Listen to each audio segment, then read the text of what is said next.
All right, what's going on, everyone? So, pretty hectic day, all things considered, when looking at the war in Iran. We've got a couple things worth getting into here.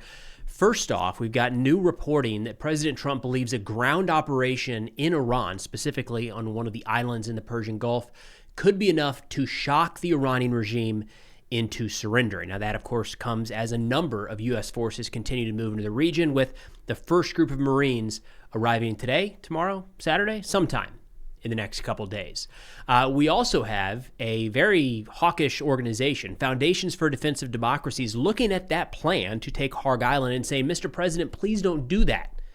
They argue that it could get the United States in over our head, be walking into a trap that we don't want to be a part of. And then finally, President Trump said that talks are going well with the Iranian regime right now, so he has postponed strikes against the Iranian energy infrastructure for 10 more days. Let's go ahead and get started. Now, of course, every one of these articles will be linked in the description below. We're starting out with a report in the Times of Israel, where they say an official from one of the countries mediating between the United States and Iran tells the Times of Israel that President Trump appears to be leaning towards a U.S. ground operation, with Washington convinced that Tehran will buckle under such military pressure.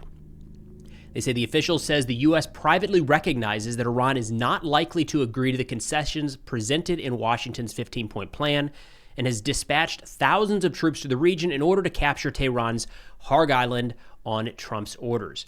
We're going to go to a map here real quick to talk about where it is. This is getting all the focus right now. Oil Island, Kharg Island, Kharg, here in the northern portion of the Persian Gulf.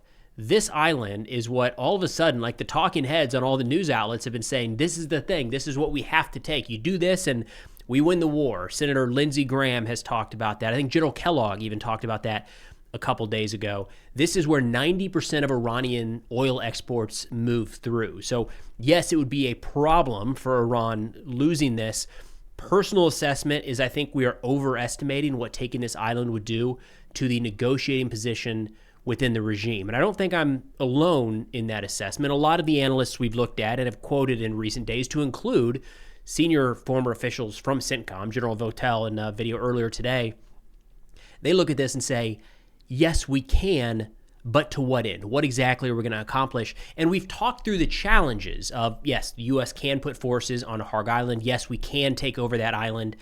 We could have persistent air coverage overhead. That's something our military is capable of doing, but does it link up with operational or strategic objectives? And the interesting aspect from FDD, Foundation for Defense of Democracies, is the points that they argue is not just that it wouldn't be a good trade-off, but that it would actually be a trap that the United States is walking into. Again, pretty notable.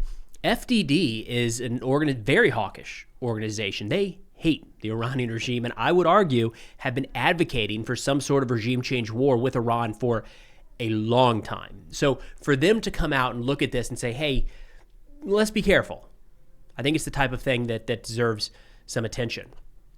In their article titled, Why Seizing Iran's Kharg Island Could Be a Trap of America's Own Making, they say Trump has potentially set his sights on seizing Iran's Kharg Island, Iran's vital oil export hub, in hopes of securing a quick opening to the strait and a decisive end to the conflict. To back out real quick, this is another one where it's not clear. We're kind of conflating taking this island with the opening of the Strait of Hormuz. That will not do it by force. It just can't. No matter how we get men and women onto this island to hold it, holding that island does not automatically open the Strait of Hormuz over here. It could be a negotiating, it could be leverage in negotiations, but a lot of it, I think, at this point is being conflated as to one and the same things. Like taking this island would give us control over the strait. That's not the situation here. They say an operation to seize Kharg Island is likely to have the opposite effect, by incurring significant costs for little operational or strategic gains that can be achieved more effectively through other means. Indeed, a seizure and occupation of Kharg Island is more likely to expand and extend the war than it is to deliver any sort of decisive victory. This is the type of stuff that makes me wonder if we're just watching a massive deception operation. Right? There is so much talk about this little island, and most of the experts we hear from say, yeah, it's not going to do it. They also talk about how taking other islands like Keshem, or what was the one right just to the east of Keshem that we talked about earlier in today's video, Larak, none of these islands are going to be like the magical thing that ends the war. And you have to assume that there's enough senior planners involved in this process to be able to provide that insight to the president and the national security team as they're making these decisions. FDD says, quote, instead of increasing U.S. leverage over Iran, seizing Kharg Island would enhance Tehran's ability to inflict costs on Washington. Iran is currently limited to primarily using its diminishing long-range arsenal, but placing U.S. troops on the island would allow Iran to employ much more of that arsenal. Any American casualties then inflicted would increase political pressure on the Trump administration to end operations. Seizing Kharg Island may encourage Tehran to prolong the conflict if it sees an opportunity to exact mounting costs. In so many words, we would be putting our personnel in range of the Iranian munitions. Right now, in order to strike U.S. personnel, we know that U.S. forces have been moved out of a lot of the bases in the region. So even going after those bases is not accomplishing striking and killing or wounding American service members. This would be moving directly into their range. And I don't care if we're down 100% in terms of their long-range drone and missile launches. This is a different weapon system. So the long-range Shahed drones could be used against Kharg Island. The missiles, intermediate range, could be used, I think, against Kharg Island. But you're talking about short-range missiles.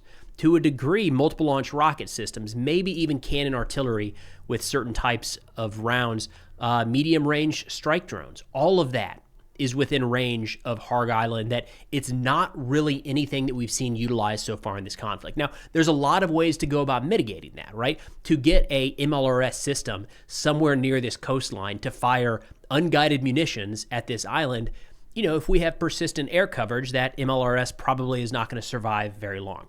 I got it. There are a lot of other systems in the Iranian arsenal that would be open to being used if we put personnel this close. And the argument from FDD is that there's a lot more risks there than there are benefits. They say, quote, there's an immense risk of mission creep inherent to seizing the island. Once U.S. forces occupy it, any withdrawal could be seen as a defeat for Washington. If the troops positioned there take heavy casualties from Iranian fire emanating on the mainland, and air power alone is not sufficient to completely remove the threat, it is not hard to see how a subsequent seizure of coastal areas in the name of force protection could materialize. Iran, fighting the war for regime survival, would have natural advantages in a ground war on its own soil against the United States, which entered this conflict seeking a quick, relatively low-cost and decisive outcome rather than a costly and extended contest of wills. Something I want to call out here is how the messaging and the information aspect would be applied. So as soon as we put troops on the ground in Kharg Island, look, if we say that we're only going to be there for a week, that's the kind of messaging that you don't really want to put out there in a war, is tell your enemy exactly how long you're going to be in a certain place and when you plan to exfil. Again, long time argument against our ongoing conversations with the Taliban of when we are going to be drawing down, because it allowed them to just sit by and wait in many cases. In fact, sticking with the war in Afghanistan, I was there in 2012 as we were drawing down equipment in certain areas of the East, and we tried to keep it a relative secret. We didn't want this well known because of the PR aspect of this. But the day that the last piece of equipment pulled out from the one I'm thinking of was Kop Kalagoosh up in Nangarhar Valley, the last U.S. truck pulled out, the Taliban launched one rocket at the base, filmed it, and said that they forced the Americans to leave the Nangarhar Valley. Same thing here. It opens the door. As soon as we put boots there, it opens the door to the minute they leave, Iran can say they forced the United States to evacuate the area and leave Iranian territory. That is a pretty significant information operation win in this conflict that is not likely to end anytime soon. Now, one of the major comparisons that we've seen from day one of this, and I think it's on the one hand rational, on the other hand maybe a little bit overplayed, is the comparisons to Iraq specifically. The military success at the outset of the conflict, and then, we're there fighting 10 plus years, trying to build a state that arguably did not work out all that well, to say the least. The Wall Street Journal had an article yesterday talking about this, asking, are we making the same mistakes? And I don't know. It's early. But I think it's the type of thing worth keeping in mind. We've talked about this before. Anytime a nation, this is a personal belief, but anytime our nation puts our sons and daughters in harm's way, I think it is our responsibility as the public to constantly make sure that we are not taking that sacrifice lightly. And then we're making sure that if we are asking them to literally risk their lives, that they're doing so for good reason, and we have a plan to see this thing through to completion. And we're not just continuing on like we saw in Vietnam and like we saw for a good chunk of the global war on terror. So are we, repeating what happened in Iraq? Maybe, maybe not. I think it's a little too early to say that definitively. But I think it's worthwhile for everybody to have that back of mind, just so we can do everything we can to avoid that same scenario. Wall Street Journal article here, they say, quote, "There are early warning signs that the Iran war has succumbed to some of the same pitfalls that plagued Iraq and other overseas conflicts, including questions over unclear aims, insufficient planning for contingencies, and overly optimistic assumptions. Like Iraq, the planning focused heavily on America's spectacular military might, but far less on the consequences of what might happen next. And like Iraq, experts who may have disagreed were sidelined or ignored." And they are kind of picking what fits with the argument here, but I think it's valid in what they're raising. Again, now we're talking about seizing Kharg Island in the Persian Gulf, which didn't really seem to be in the cards when this war kicked off. And the stated reason for doing that is helping to open the Strait of Hormuz. Again, that was not listed as one of the key objectives of this war. It didn't need to be, because the strait was technically open at that point, right? Everything was flowing through. So I can understand where they're coming from with unclear aims. The aims have shifted a little bit. At times we've talked about regime change or not regime change, pretty consistent with talking about their nuclear program, their Air Force, their Navy, and their missile program, proxies, sometimes in that conversation, sometimes not. Even looking at the 15-point plan just presented by the United States, it talks about addressing the nuclear program at some point in the missile program at some point in the future. So that goes from being a key war aim to why don't we get back to that one? So I think it's a fair assessment, a fair criticism to say, to label it unclear aims, or at the very least changing aims, depending on who you hear from. The insufficient planning for contingencies and overly optimistic assumptions. I think the assumption plays into what we're hearing right now about a ground operation could be enough to topple the regime. We heard a lot of reporting in the opening days that the idea was an overwhelming strike campaign could force the IRGC to surrender, or maybe allow the people to rise up and take back their government. That didn't happen. There's no indications right now that either of those things are on the verge of happening. And when it comes to the planning for contingencies, it's very hard to say that we did that well. If you look at some of the U.S. bases in the region that were not and still are not, from the drone footage we're seeing, fully prepared to counter the threat of Iranian drones, be they short-range FPVs from Iraqi militias or the long-range Shahed drones raining down onto buildings in Kuwait, for instance, that did not have overhead cover or counter-drone measures in place. Doesn't look like they were ready. Of course, we had the issue of getting the American citizens out of the region after the fighting had begun, and now we're in the process of moving a significant number of forces into the region for possibly some sort of ground operation. Again, that might be step 2, step 3, step 4, but it's very hard to look at all of that and say we were 100% ready to go when this kicked off. It looks like we maybe had not had enough planning for some of these contingencies, didn't have everything in line. So I think there's a lot of this article that does ring true. Now, whether that translates directly into a long-term quagmire that was the Iraq War, it's to be seen, right? We're still very, very early in this conflict. Now, President Trump, just a few minutes ago, actually postponed his threat, or said the threat still stands, but we are not going to strike Iranian energy infrastructure for another 10 days. So if you recall, this threat was made coming up on a week ago, and he said 48 hours. Well, 48 hours was fast approaching. The markets were getting ready to open Monday morning, and all of a sudden it was 5 days. We've had very good talks, 5 days. We'll get back to it. Well, 5 days is set to expire sometime tomorrow, maybe tomorrow night into Saturday morning after markets close, something to keep in mind.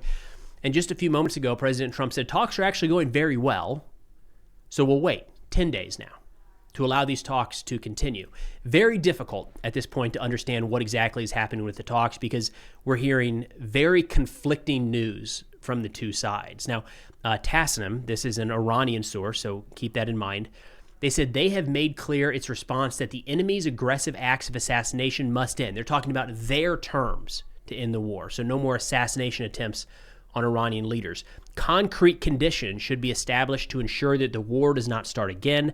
Compensation and war reparations must be guaranteed and clearly determined, and the end of the war should be implemented on all fronts and for all resistance groups that took part in this battle throughout the region. So they're talking about an end of the war, not just in Iran, but one that is specifically getting a lot of attention here is, of course, the Iraqi militias, Lebanese Hezbollah, where there is an increasing fight, an escalating fight between Israel and Hezbollah over the course of the last couple of weeks. So Iran is saying one of their terms of ending the war, Israel and Hezbollah have to stop fighting as well. In fact, this case, they're saying Israel has to stop any attacks into Lebanon against Hezbollah.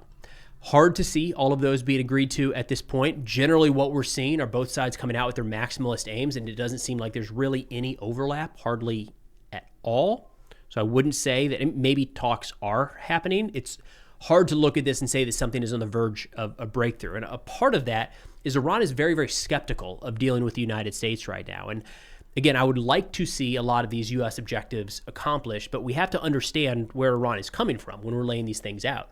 In Tasnim News, it said the source emphasized that it is clear to Iran that the U.S.'s claim about negotiations is merely a third deception, saying the Americans pursue several goals under the guise of claiming negotiations. When they say the third, the first was the 12-day war, where we were actively in negotiations, and then Israel began bombing strikes in Tehran or in Iran.